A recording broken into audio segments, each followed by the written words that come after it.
Hi, everyone. Welcome to our podcast. Today we have a very special guest. Her name is Elizabeth Mahannah. We call her Liz. And she's going to tell us about her new books. And actually, she's been very busy. She has two of them that we did, within the last 6 months, I think. Yep. So welcome, Miss Liz. Say hi to everybody. Thank you. Hi, hello. Hi. Okay, now I'm going to start with, let's do the first book. Let's talk about the first one. Okay, that's your one about diabetes. Yes.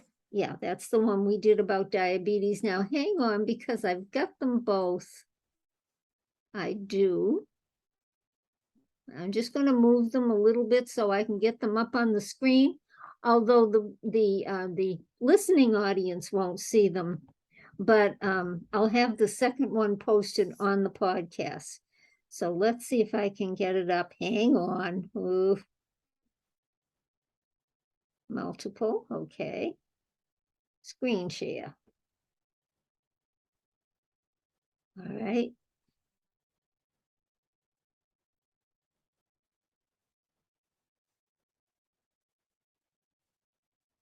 There it is. I don't know if you can see it, Liz.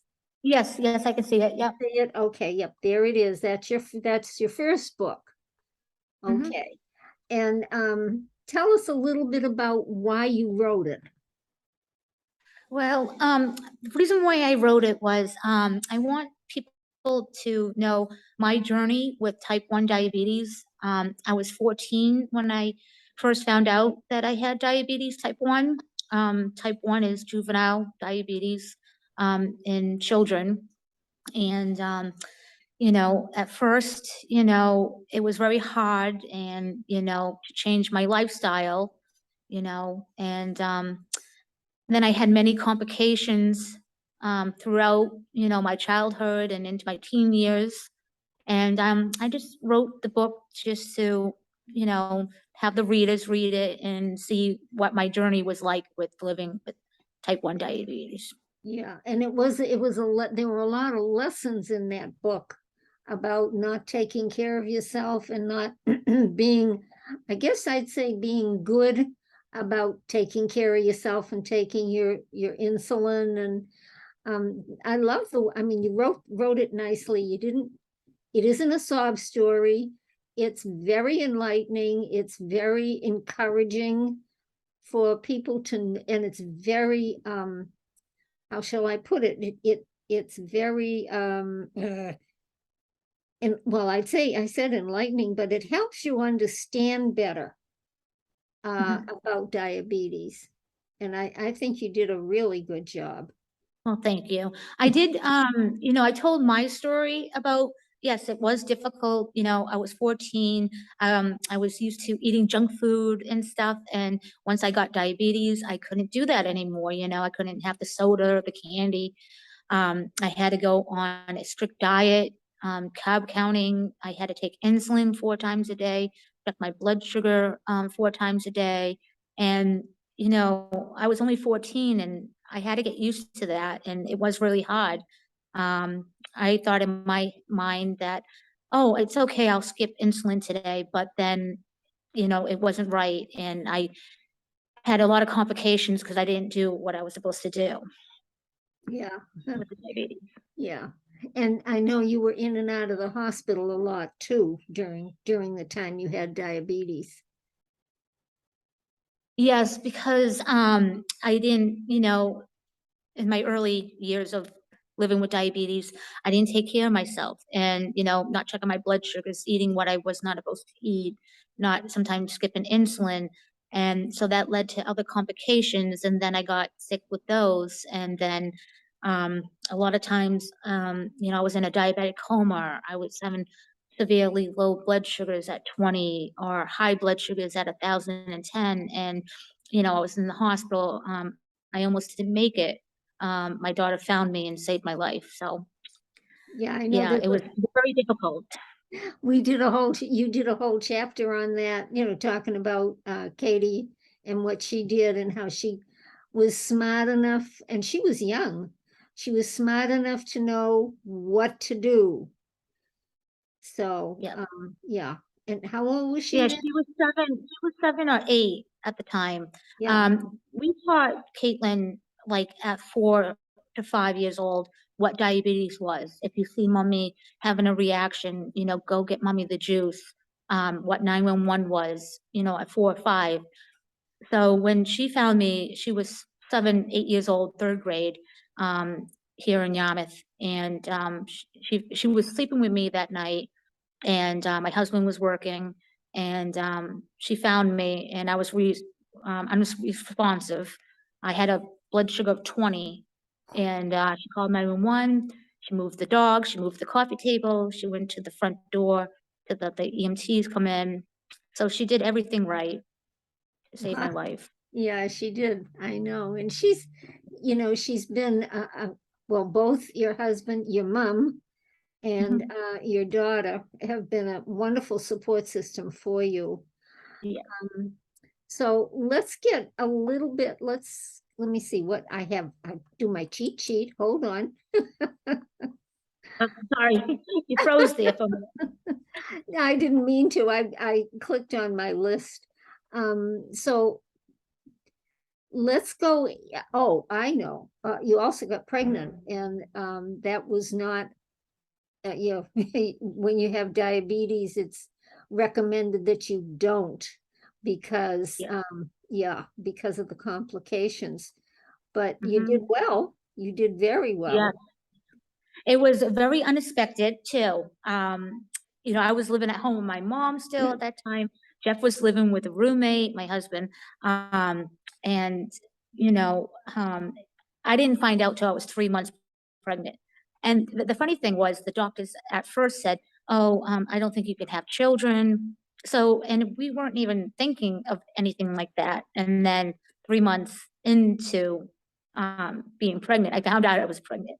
And it was a total shock. And we had to scramble to get an apartment together and so many things. But I was highly at risk with pregnancy. And I had to be monitored every week, with blood sugars, ultrasounds, stress tests. I had to go up to Boston a lot um, to get checked out with those things too. Yeah. And you did give birth, and her birthday's coming up. Yep, it's Saturday. It's her birthday. She'll be 21 years old. Oh my God, that's awesome. And she's adorable. Thank you. I'm lucky enough to be on the inside and I know I know Caitlin, very capable little artist she is. And we're just so grateful to have her here and have her with us. I thank you for that. Well, thank you. Yeah. Okay, so let's get to the later part when you had more complications. And when let's talk about that because now we're gonna seg you into your second book. Mhm. Okay, so what happened? Why did you Why? have to write a second book? Well, the second book is like the major part of my life. Because with the type 1 diabetes, I did have complications. I had neuropathy. I had, you know, stage 5 kidney failure. And that was the major one that left me into book number 2 because I was in, stage 5 kidney failure. And I had to then get on a kidney and a pancreas transplant list to see if I qualified to get those organs, so I wouldn't be a type 1 diabetic anymore. Um, thank God that I did get on the list. I did all my testing and stuff, and I did qualify. And the doctor said, just for a kidney, it would be 5 years. I received the call after all the testing and everything done. It was within like 6 months, I got the phone call from the Boston Beth Israel hospital um, saying that they just got a kidney and a pancreas, and they wanted me to go up to have those organs for the transplant. Yeah. The only information they could give me was it was a 12-year-old little boy that passed away at Children's Boston Hospital, and that they were sending over the organs, and that I had to get right up July 4th, 2017, right up to Beth Israel to receive those organs, which I did. Yeah, I know. We did dedicate the book to that young man. Yes, Yeah. So, Nathan. yeah, Nathan, I know. Um, okay, so now you've got two books. Okay, what are you going to do with them? This is a leading Well, question. I'm just the first thing. I'm hoping that people will go out and read them, and to know, I had ups and downs, struggles, and then I had great times, especially with the getting the transplant and, having my second chance of life. That was, I don't know, my whole life has just changed around 100%, and I want people, there's so much information in these books too that I put in, what is a transplant, and, what is a type 1 diabetic, and, stage 5 kidney failure. I put in a lot of information about those things too.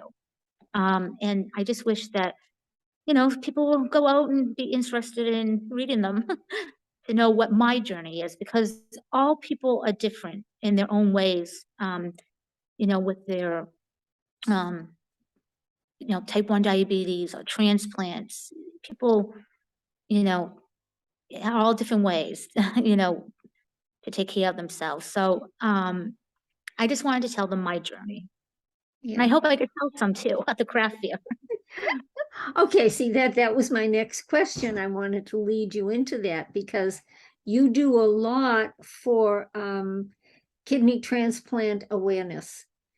And I know you sent me a lot of pictures of the items that you create. And so talk about your little business, because I think that's very important, because it's your way of giving back to the community. Yes. Because the transplant was such a big importance in my life, about saving my life and, getting that second chance of life, I really want to give back to people that had transplants, and so what I do with my business, I own now my own business, Liz's Second Chance of Life, and it's all about kidney awareness. And it's my business is all about craft. I make handmade crafts, from resin trays to candles, embroidery, sweatshirts, hats, jewelry. They all have, I designed a logo that I designed for my company of the kidney, and the kidney ribbon awareness ribbon, and that's on all my products that I do. And I write kidney awareness on all my products. So that's my business that I do. Okay, you know what? I'm going to take a second here because I'm going to put up the second cover, because on that one, we have your logo right in the middle of it. So let me share screen and get that up.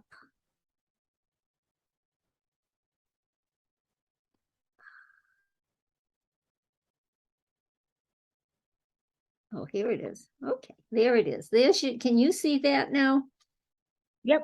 Okay, there's Liz's cover to her second book, Liz's Second Chance of Life, and there is her logo right in the middle of it. So, Mhm. and you designed this yourself? Yes. One day I was just sitting there and I was just coloring with my color pencils and my markers. And I was looking also at different designs what other people do. And all I saw was just a plain kidney or just the awareness ribbon. And I said, well, I want to try something different. So I just started doodling on my paper, and I wanted to put the ribbon inside the kidney. And so I did that, and I started coloring it. And then I said, well, my favorite color is blue. So I wanted to make, the, I don't know, what the tubes coming off the kidney. I said, I like this. I like this color. So that's how I came up with the logo, because I was just messing around one day. It's And I very, thought I really like it. I like the ribbon inside the kidney, because I don't like I said, I was looking around and I didn't see too many of those designs. Yeah, no, I've never seen one like it. It's very, very original. It's real pretty. Yeah. Thank you. I Um, mean, I even have it tattooed on my arm, you know. oh, let's see. Can you show us? Um, No, sure. not Well, really. I have to Okay. change you around. I can't. I don't know if I can change you around. I can't do that. Okay, no problem. Yes, I know I saw it because you sent it to me so that I could use it, but I unfortunately, don't know. there Can it you see is. it? Yeah, there it is. Oh, that's beautiful, hun. Thank you. Yeah. Yeah. Thank you. So for the listening audience, you can't see it, but Hmm. what we'll do is we'll put the cover up so that you can at least see the second book and the cover. I forgot to ask you, in the first book, you had a very special day. You and Jeff got married. Yes. Yeah, Yes, we we did. forgot. We did everything backwards too. You know, we had Caitlin first in 2001. Then we bought our house here in Yarmouth, West Yarmouth, 2009. 2010, August 28th, we got married here in West Yarmouth at the Moose Lodge. So we did everything backwards. Yeah, but but the thing is, I mean, the pictures in the books, both books are beautiful, so Thank people will get a chance to look at that. You're welcome. you. Okay, so now you're coming up. I know we got a craft fair, and I want you to tell everybody where and when. Okay, it is going to be on November 12th and 13th. Saturday, it is from 10 to 3:30, and on Sunday, it is from 10 to 3. It's going to be at Cape Cod Tech in that high school, and it's in Harwich, Mass. Okay, now Cape Cod Tech is kind of special for you, isn't it? Yeah, I went there. Yeah, I was just I gonna went say, there in oh, 1996. Yeah, because 96, because I would have graduated in 1999, but then I transferred over to Nauset High School. Then my daughter went there and she graduated in 2020. She did graphic arts she there. went to So, she went to Cape Cod Tech. yep, that's where she graduated, graphic arts in Oh, 2020. I didn't know And that. I know she's at the um, college right now. yep, she's at Four Cs Community Cape Cod Community College right now. This is her third year there. She's in art, doing graphics again, and business for art. But it's so funny because some of the teachers she had, I had the same ones. And then they tell horror stories to my daughter about me when I was back then. And I said, don't listen to them, Katie. No, she loved all the teachers. And I used to go there to see Katie at school and, oh, here comes Liz. It was just so funny that my daughter got all my old teachers. I know that's kind of coincidental, isn't it, huh? Yeah, yeah. Oh, well. Okay. So now we're kind of winding down time-wise. So I didn't know if you had anything that you would like to tell the readers about and the listeners. I just want to tell that everyone and listeners and stuff that kidney and well any um transplant is very important, and that people should keep in mind to become a donor, to Oh, become a transplant donor for good point. you can have a transplant for anything these days, you know, eyes, kidneys, liver, lungs, heart, and that it's very important to become a donor. Um, and there's so many websites out there, the National Kidney Foundation, to look at, to become a donor.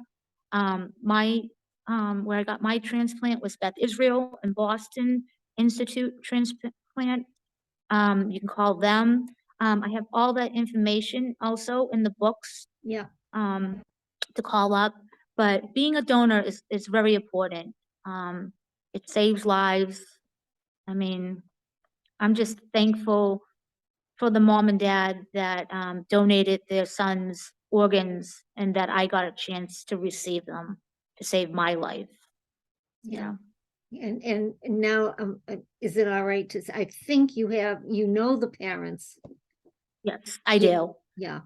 My mom knew at first, and then she told me, and then I got in touch with the mom through Facebook, and then we became friends, and now we talk all the time on Facebook, and so yeah, and then the father friended me on Facebook, so now I'm friends with the father, so yeah, it's very special. And here was one, I just wanted to say one thing about the tattoo. When I got the tattoo, the mother, the boy's name was Nathan. He was 12 years old that passed away, and I got both the kidney and the pancreas.